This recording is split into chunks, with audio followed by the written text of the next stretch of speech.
अय्यूब अध्याय 38। परमेश्वर का अय्यूब को उत्तर।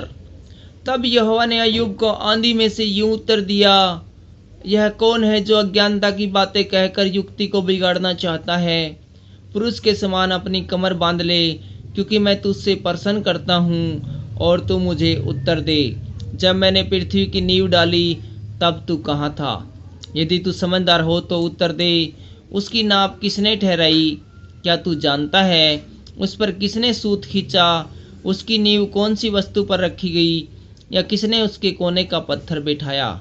जबकि भोर के तारे एक संग आनंद से गाते हैं और परमेश्वर के सब पुत्र जय जयकार करते थे।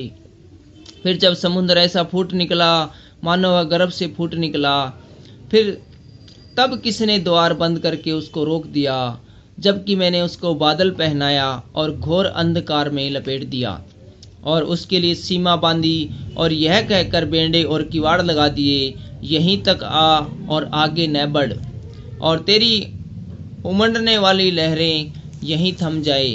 क्या तूने अपने जीव ने कभी भोर को आज्ञा दी और पो को उसका स्थान जताया है, ताकि वह पृथ्वी के छोर को वश में करे और दुष्ट लोग उससे छाड़ दिए जाए। वह ऐसा बादल है जैसे मोहर के नीचे चिकनी मिट्टी बदलती है और सब वस्तुएं मानो वस्त्र पहने हुए दिखाई देती है। दुष्टों से उसका उजियाला रोक लिया जाता है और उनकी बढ़ाई हुई बाँह तोड़ी जाती है। क्या तू कभी समुद्र के सोतों तक पहुंचा है, या गहरे सागर की ताह में कभी चला फिरा है।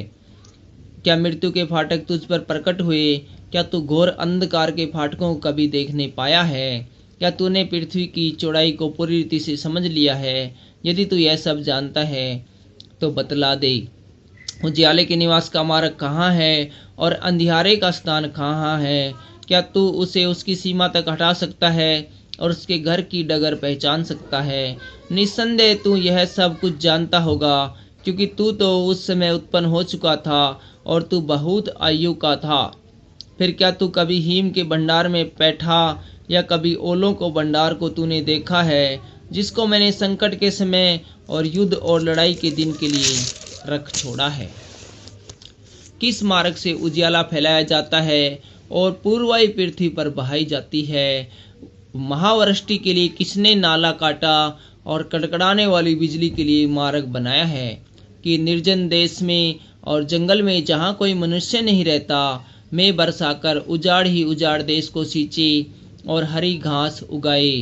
क्या मैं का कोई पिता है, और ओस की बूंदे किसने उत्पन्न की। किसने गर्भ से बर्फ निकाला और आकाश से गिरे हुए पाले को कौन उत्पन्न करता है। जल पत्थर के समान जम जाता और गहरे पानी की सतह जम जाती है।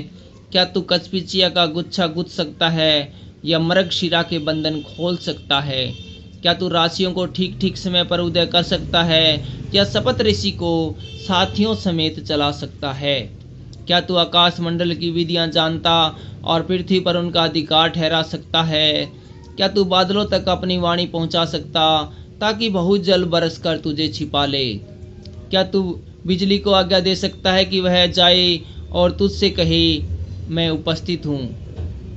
किसने अंतकरण में बुद्धि उपजाई और मन में समझने की शक्ति किसने दी है। कौन बुद्धि से बादलों को गिन सकता, और कौन आकाश के कूपों को उंडेल सकता है। जब धूली जम जाती और ढेले एक दूसरे सड़ जाते हैं, क्या तू सिंगनी के लिए अहेर पकड़ सकता और जवान सिंगों का पेट भर सकता है। जब वे मांद में बैठे हो और आड़ में घात लगाए दबक कर बैठे हो। फिर जब कोए के बच्चे परमेश्वर की दुहाई देते हुए निराहार उड़ते फिरते हैं, तब उनको आहार कौन देता है। थैंक